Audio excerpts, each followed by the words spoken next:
Dr. Lisa Morgan stared at her computer screen, her coffee growing cold beside her keyboard. The numbers didn't make sense, but they were definitely real. She had checked them 20 times already. "Sam, can you come look at this?" She called out to her colleague, Dr. Samuel Hayes, who was working at another station in the underground lab. The facility, hidden deep within the Rocky Mountains, was quiet except for the gentle hum of advanced equipment. Sam walked over, his worn sneakers squeaking against the polished floor. He leaned over Lisa's shoulder, pushing his glasses up his nose as he studied the readings. "That's impossible," he whispered, but his voice held more excitement than doubt. "These energy patterns, they're like nothing we've ever seen before." Lisa nodded, pulling up more data on her second screen. "Look at the distribution pattern. These aren't random anomalies. They're organized. Someone made these." The discovery had started 3 weeks ago, when their quantum detection array had picked up strange energy fluctuations throughout the solar system. At first, they thought it was a malfunction in their equipment, but after triple-checking everything and even building a second array from scratch, they couldn't deny it anymore. Something artificial was out there, hidden in the fabric of space itself. "We need to call Commander Walsh," Sam said, already reaching for the secure phone on the wall. Lisa agreed. Peter Walsh was their military liaison to the Human Council, and while she usually preferred keeping the military out of scientific matters, this was different. These energy signatures were too big, too important to keep quiet. Commander Walsh arrived 2 hours later, his uniform crisp despite the late hour. He listened carefully as Lisa and Sam explained their findings, his expression growing more serious with each slide of their presentation. "So you're telling me," he said slowly, "that you found what appear to be artificial wormholes throughout our solar system. And they've been there all along." "Not exactly wormholes," Lisa corrected. "They're more like doors, gates between dimensions. And here's the really interesting part. They're starting to activate." She pulled up a new set of readings on the main screen. "See these energy spikes? They started appearing 3 days ago. Whatever these gates are, they're waking up." Sam jumped in, his words tumbling out in excitement. "The math suggests these gates are incredibly old, possibly millions of years, but they're also incredibly advanced. The energy required to create and maintain them would be astronomical. Whoever built them had technology far beyond ours," Walsh finished, his hand unconsciously moving to the pistol at his hip. "Could this be a threat?" Lisa shook her head. "We don't know yet. But look at this." She switched to a different display, showing a map of the solar system with dozens of glowing points. "The gates form a network. They're not random. They're positioned strategically, almost like a defensive grid," Walsh said grimly. "Dr. Morgan, what do you need to figure out more about these gates?" "Access to more satellites would help," she replied. "And we need better quantum sensors. Our current equipment can detect the gates, but we can't get detailed readings of what's happening inside them." Walsh nodded, already pulling out his secure tablet. "I'll make it happen. But this stays completely classified for now.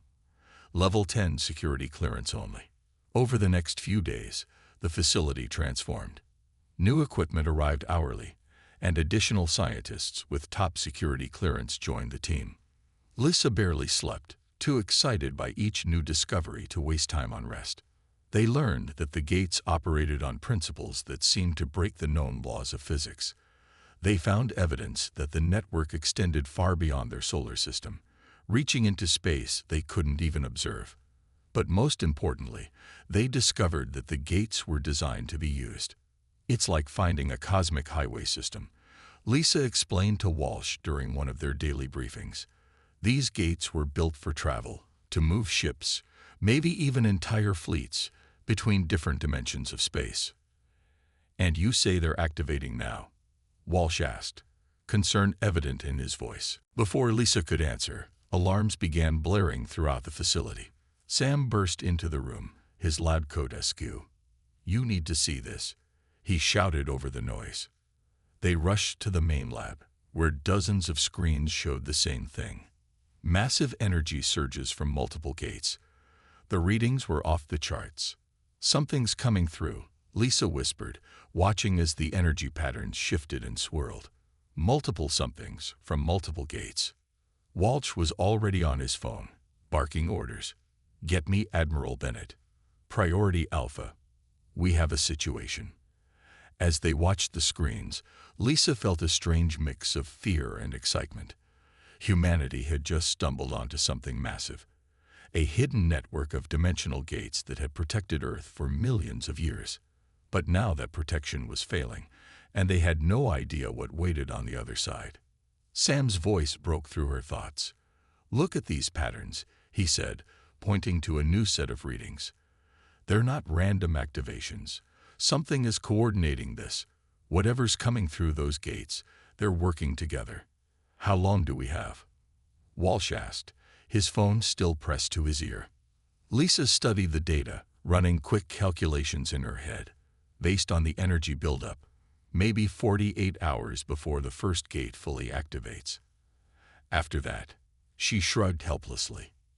"After that, we meet our neighbors," Sam finished, his voice both excited and nervous. Walsh straightened up, his military training taking over. "Dr. Morgan, I need options. Can we close these gates?" "Not yet," Lisa admitted. "We barely understand how they work. Trying to shut them down could make things worse."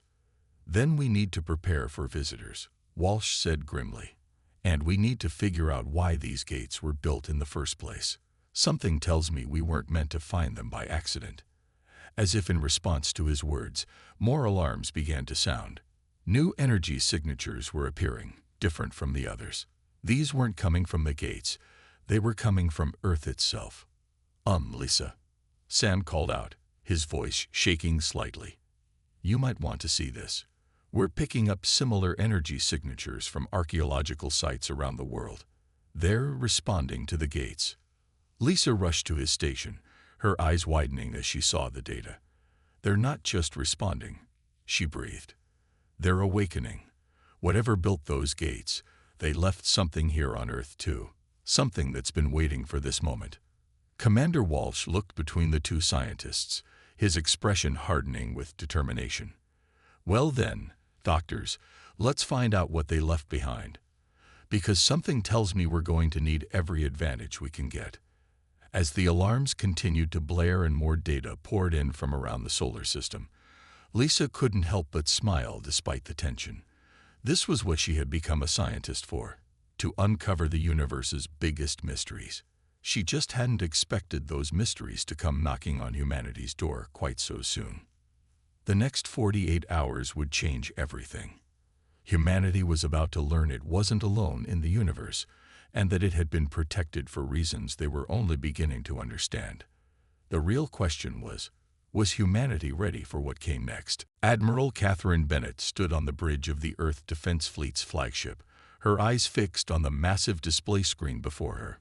Dozens of small dots were appearing across the solar system map, each representing an unknown vessel emerging from the dimensional gates. "Status report," she commanded, her voice steady despite the tension in the room. "We're tracking 37 vessels so far," Admiral, her tactical officer, reported. "They're maintaining position near their exit points. No aggressive movements detected yet." In the corner of the bridge, Dr. Gregory Martinez was frantically comparing the new data with his archaeological findings. The xenorchaeologist had spent the last 24 hours analyzing ancient symbols found in sites across Earth, and what he discovered was troubling. "Admiral," he called out, his voice urgent. "These ships, their energy signatures match patterns carved into ruins dating back over 100,000 years. They've been here before." Agent Nicole Carter stepped forward from her observation post. As the fleet's intelligence specialist, she had been quietly piecing together a disturbing puzzle. "The ruins tell a story," she said, pulling up images on a nearby screen. "Earth wasn't just hidden. It was sealed away in this dimension for protection." The bridge fell silent as everyone processed this information. Their dimension, their entire reality, was apparently just one of many, and they had been placed here deliberately. Protection from what? Admiral Bennett asked, though she suspected she already knew the answer. Before anyone could respond, new alarms blared across the bridge. The tactical display lit up with fresh activity as more ships began emerging from the gates. Multiple contacts. The tactical officer shouted. These ones are different. Their designs don't match the first group. Dr. Martinez rushed to his station, comparing the new readings with his research. These match a different set of ruins, he said quickly. If I'm reading this correctly, we're seeing two distinct civilizations, ones that have been at war for millions of years. Agent Carter nodded grimly. The ancient texts mention a conflict that spanned dimensions. Earth was apparently a key strategic point, but instead of fighting over it, someone decided to hide us away completely. Admiral Bennett watched as the two alien fleets began taking up positions, carefully maintaining distance from each other. They seemed to be ignoring Earth completely. For now, get me Dr. Morgan at the mountain facility, she ordered. We need to know everything about these gates, and we need to know now. The call connected quickly, showing Lisa Morgan's tired but excited face on a side screen. Admiral, are you seeing this? The scientist asked without preamble. The gates are fully operational now. We're detecting communications between the ships. It's like they're using the gate network itself to talk. Can you decode any of it? Working on it, Lisa replied. But there's something else. Those archaeological sites that we're activating. They're not just ruins. They're terminals. Whoever hid Earth here left us a way to access and control the gates. We just never knew what we were looking at until now. A new alert caught everyone's attention. One of the alien vessels, a smaller ship from the first group, was breaking formation. It was heading directly toward Earth. Battle stations, Admiral Bennett ordered calmly. But do not engage unless fired upon. Let's see what they want. The alien ship slowed as it approached, coming to a stop well outside lunar orbit. For several tense minutes, nothing happened. Then a signal came through, not through conventional communications channels, but through the gate network itself. Dr. Morgan's voice came through excited but clear. Admiral, we're receiving data through the terminal sites. It's a language package. They're trying to talk to us. Can you translate it? The computers are processing it now. It's incredibly efficient. Whoever these beings are, they've done this before. They're calling themselves the Guardians. More data began flowing through the ancient terminals. Dr. Martins worked quickly with Dr. Morgan to piece together the message, their voices growing more animated as the translation took shape. They say they were part of the civilization that hid us here, Martins reported. They've been monitoring our development, waiting for us to reach a point where we could detect the gates on our own. That was the signal they were waiting for. Waiting for what? Admiral Bennett asked. Agent Carter, who had been quietly analyzing the patterns of both alien fleets, spoke up.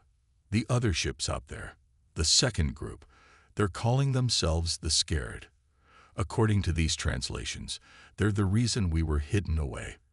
They don't just conquer dimensions, they consume them. The bridge crew watched as more data poured in through the terminals. Images showed countless civilizations across multiple dimensions, some thriving, others in ruins. The Guardians had been fighting the Scared for millions of years, trying to protect younger races until they could develop enough to join the fight. So that's it then, Admiral Bennett said quietly. We weren't hidden away just for protection. We were being preserved, saved for a moment when we would be needed. Dr. Morgan's voice came through again, excitement barely contained. Admiral, there's more. These terminals, they're not just for communication. They're control centers. The Guardians didn't just hide us. They left us the tools to fight back. We just had to prove we were ready to use them. As if to emphasize her point, the ancient terminals around the world began to pulse with energy. In orbit, the gate network flickered with new patterns, responding to Earth's awakening defenses. The Scared ships are pulling back, the tactical officer reported. They're They're retreating through the gates. Admiral Bennett allowed herself a small smile. They didn't expect us to have control of the terminals already. Dr. Morgan, how long until you can give me a full report on our new capabilities? A few hours, maybe less. The terminals are designed to interface with human technology. It's like they knew exactly how we would develop. We're already finding weapons systems, shield generators, even ship designs buried in the data. The Guardian ship transmitted one final message before turning back to rejoin its fleet. The translation came through clearly this time, displayed on every screen on the bridge. Welcome, children of Earth, to the greater war. You have grown strong in your isolation, and now you are needed. The dimensional gates are yours to command, but use them wisely. The enemy you face consumes entire realities, and they will not stop until every dimension falls to their hunger.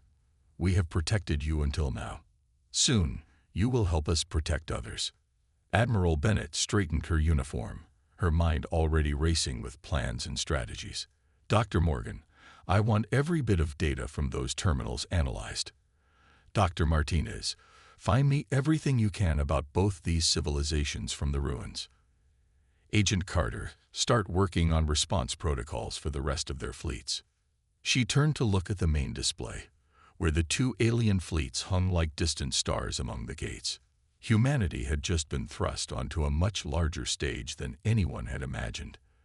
They had been hidden away not in fear, but in preparation for this moment. The war for reality itself was about to begin, and Earth, it seemed, had been given the key to victory. They just had to figure out how to use it before the scared returned in force. Send word to the Human Council, Admiral Bennett ordered. Tell them it's time to go public. The world needs to know what we're facing and what we're fighting for. Counselor Daniel Wright sat at the head of the long table in the Human Council's emergency chamber.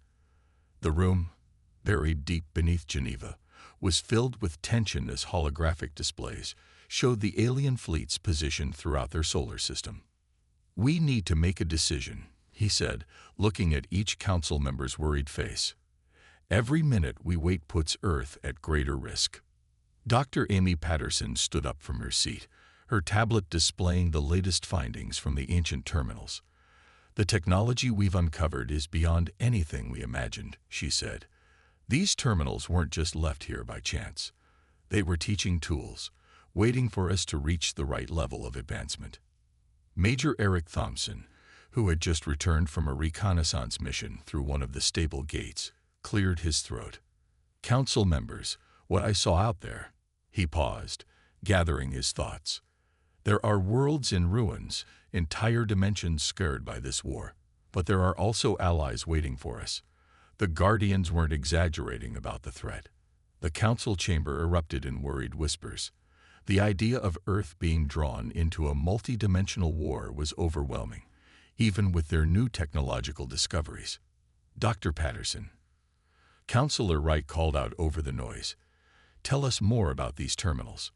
What exactly can they do? Amy pulled up new diagrams on the room's main display. They're not just communication devices. They're control centers for the gate network, and they're coded specifically to human DNA. The Guardians engineered them to work only for us. We've already learned how to open and close gates at will. Which means we can defend ourselves, Major Thompson added. We can control who enters our dimension. A council member from Asia stood up. But should we? Maybe we should close all the gates, return to our isolation. We were safe before. We were safe because we were being protected, Amy countered. The scared will find a way through eventually. They always do. The Guardians gave us these tools because they knew we'd need them. Major Thompson nodded in agreement. The reconnaissance teams found evidence of hundreds of civilizations that tried to hide. None of them survived. The only ones still standing are those who joined the fight. Counselor Wright raised his hand for silence as the debate grew heated. Dr. Patterson, what else have you learned from the terminals? The terminals contain detailed information about both Guardian and Scared technology. They're teaching us how to adapt our own tech to fight this war. But here's the interesting part. They're not just giving us weapons, they're giving us choices.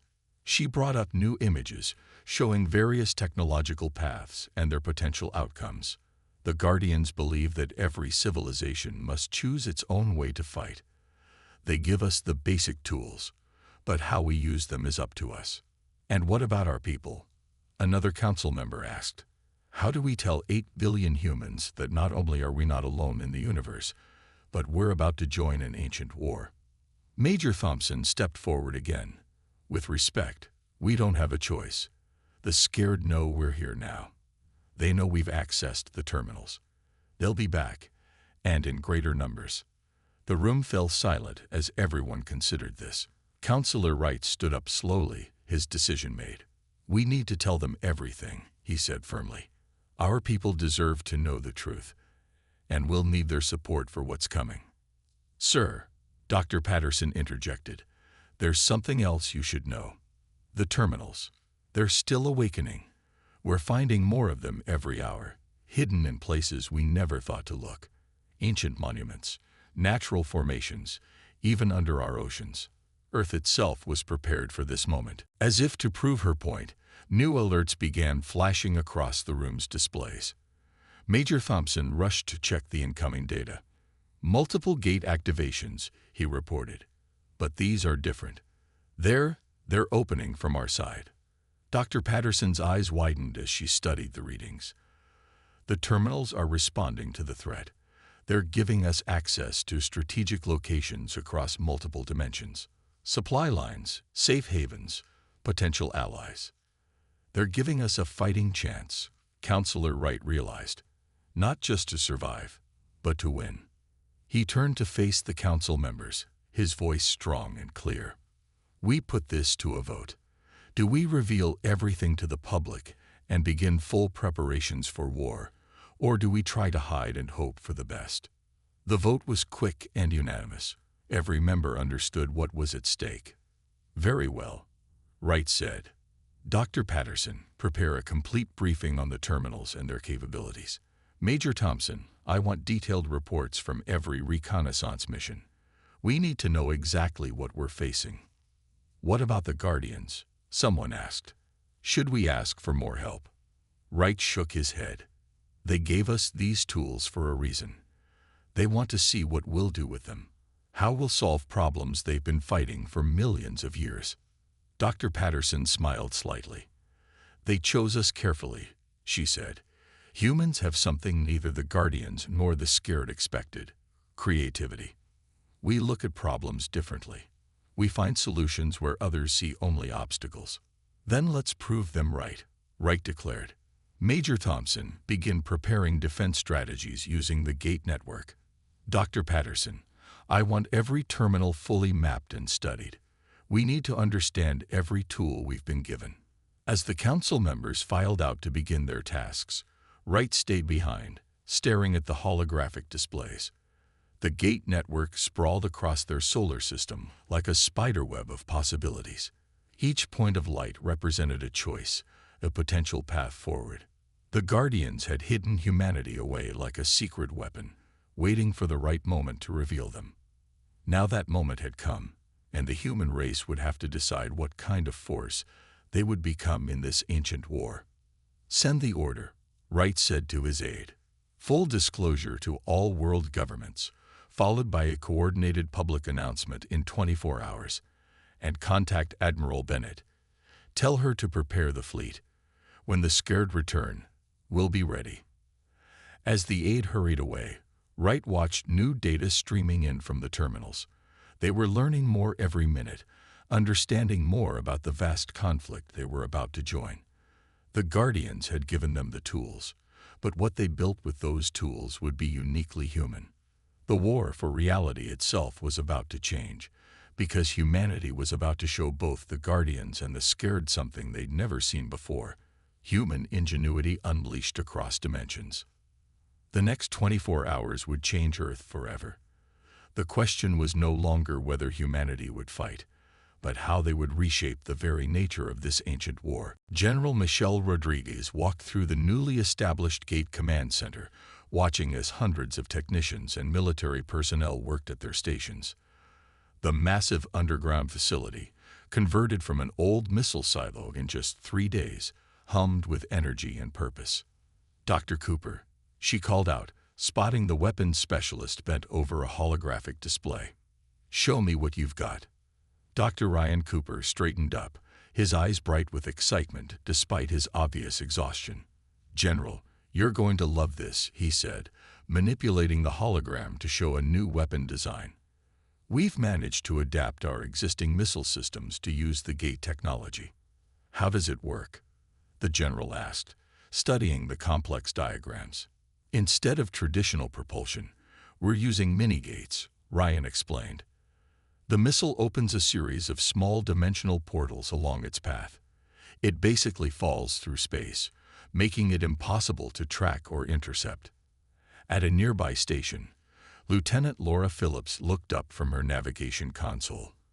"And I figured out how to plot safe courses through the gate network," she added. "We can move entire fleets between dimensions without risking collisions or detection." General Rodriguez nodded approvingly. The last week had been a blur of activity since the Human Council's announcement. The world had been shocked at first, but humans proved remarkably adaptable. Once people understood the threat they faced, they united with surprising speed. "What about defensive measures?" she asked, moving to Laura's station. "The terminals taught us something interesting," Laura said, pulling up a new display. "We can create pocket dimensions, small, stable spaces perfect for evacuating civilians if needed. We're calling them safe havens." Dr. Cooper joined them, adding, "And we've developed shields that can block dimensional breaches. The scared won't be able to simply tear their way into our reality anymore." A young technician rushed up to them, holding a tablet. "General, we're detecting new gate activity in the outer solar system." They hurried to the main control room, where a massive screen showed the gate network spanning their solar system. Several points were pulsing with red light. "Scurred scout ships," Laura reported, checking her readings. "They're testing our defenses." General Rodriguez smiled grimly. "Let's show them what we've learned." "Dr. Cooper, is the new defense grid ready?" "Yes, ma'am. We've got dimensional barriers covering every approach to Earth. They won't catch us unprepared this time." The general turned to address the entire command center. "This is what we've trained for, people. Battle stations." The scout ships emerged from their gates, their dark shapes distorting the space around them. But this time, Earth was ready. Hidden terminals across the planet activated automatically, creating a web of defensive energy that made their dimension virtually impenetrable. "They're trying to open new gates," Laura reported, her fingers flying over her console. "But our barriers are holding. The terminals are actually learning from their attempts, adapting our defenses in real time." Dr. Cooper watched the tactical display with satisfaction. "The Guardians didn't just give us weapons," he said. "They gave us tools that would grow with us, learn with us. Every attack makes our defenses stronger." A new alert caught their attention. One of the scout ships had launched what appeared to be a probe toward Earth. "Interesting," Laura muttered, studying the readings. "They're not attacking. They're testing us, watching how we respond." General Rodriguez considered this. "They want to see how much we've learned, how we use the tools we were given." She turned to Dr. Cooper. "Let's give them something to think about. Prepare a demonstration." Ryan grinned and rushed to his station. Several minutes later, a small object launched from Earth's surface. It looked like a standard satellite, but as it approached the scout ships, it did something impossible. It opened its own dimensional gate. "Mini-gate technology," Dr. Cooper explained proudly. "Our first completely human adaptation of their tech. We took what the terminals taught us and made something new." The scout ships immediately retreated, jumping back through their gates, but their hasty departure felt less like fear and more like messengers rushing to report what they'd seen. "They'll be back," General Rodriguez said, "and in greater numbers. But now they know we're not helpless primitives anymore." She turned to her staff. "How are the global defense preparations coming?" Laura brought up a world map covered in glowing points. Every major city has activated terminals providing dimensional shields. We've established emergency evacuation protocols using the safe haven dimensions, and our new gate ships are almost ready for launch. Gate ships, a young technician asked. Dr. Cooper pulled up an image of a sleek vessel under construction. Ships designed to travel through and manipulate the gate network. They combine human innovation with Guardian technology. We're building 12 of them, each capable of defending an entire dimensional corridor. General Rodriguez studied the preparations with pride. In just 1 week, humanity had advanced centuries beyond their previous technological level. But more importantly, they had done it their way, adapting and improving upon what they were given. The Guardians chose well, Laura said quietly, voicing what many were thinking. They didn't just hide us away. They put us in a place where we could develop exactly the skills we'd need for this fight. New data began streaming in from their long-range sensors. The gate network was becoming more active, with both Guardian and Scared fleets moving into position across multiple dimensions. They're preparing for something big, General Rodriguez observed. Both sides know that humanity's entry into this war changes everything. She turned to her staff. Double-check all defense systems, accelerate production of the gate ships, and get me a direct line to the Guardian fleet. It's time we started coordinating our efforts. As her orders were carried out, she watched the tactical display showing Earth's new defenses. Humanity had gone from a hidden species to a major player in an interdimensional war in just over a week. The Scared thought they were coming to devour another helpless world, but they were about to face something they'd never encountered before. Human determination combined with Guardian technology. One more thing, she added. Send word to all commands. Operation Dimensional Shield is now active. We're not just defending Earth anymore. We're taking the fight to them. The command center erupted in focused activity as humanity prepared for its first major battle in the dimensional war. They had been hidden away for millions of years, protected and prepared for this moment. Now it was time to show both their enemies and their allies exactly what humans could do when challenged. The war for reality itself was about to change forever, because humanity was ready to fight back in ways neither the Guardians nor the Scared had ever imagined. Secretary Alan Foster took a deep breath as he looked at the cameras in front of him. In moments, he would address the entire world, revealing truths that would forever change human civilization. "We'll live in 30 seconds, a technician announced. Behind him, Dr. Stephanie White made final adjustments to the holographic display that would show humanity their first clear view of the dimensional gates. Captain Christopher Barnes stood nearby in his new dimensional fleet uniform, ready to demonstrate humanity's preparedness. "Live in 5, 4, 3. Alan straightened his tie and began speaking. "Citizens of Earth, today we share revelations that will reshape our understanding of reality itself. 1 week ago, we discovered we are not alone in the universe. More importantly, we learned that humanity has been protected for millions of years, hidden away in this dimension for our own safety." The holographic display activated, showing the gate network spanning their solar system. These are dimensional gates, built by an ancient civilization called the Guardians. They left us tools and technology, waiting for the day we would be ready to join a war that spans multiple dimensions of reality. Captain Barnes stepped forward. "In the past week, Earth's military forces have adapted and mastered these technologies. We've built defenses that make our dimension nearly impenetrable. We've developed ships capable of traveling through the gate network. Most importantly, we've proven ourselves ready for the challenges ahead." Dr. White activated another display, showing the ancient terminals. These devices, hidden in monuments and natural formations across Earth, have taught us how to control the gate network. They've given us the power to defend not just our world, but countless others threatened by beings known as the Scared, entities that consume entire dimensions. The screens showed footage from Major Thompson's reconnaissance missions, revealing both the devastation caused by the Scared and the worlds that still stood strong with the Guardians. "We face a choice," Alan continued. We could hide, seal our dimension, and hope we're never found. But that's not who we are. Humanity has never backed down from a challenge. We've never turned away when others needed help. Captain Barnes revealed the first images of Earth's new gate ships. These vessels represent humanity's response to the threat. They combine Guardian technology with human innovation. They're faster, more adaptable, and more powerful than anything our enemies expect. Dr. White stepped forward again. The Guardians chose Earth for a reason.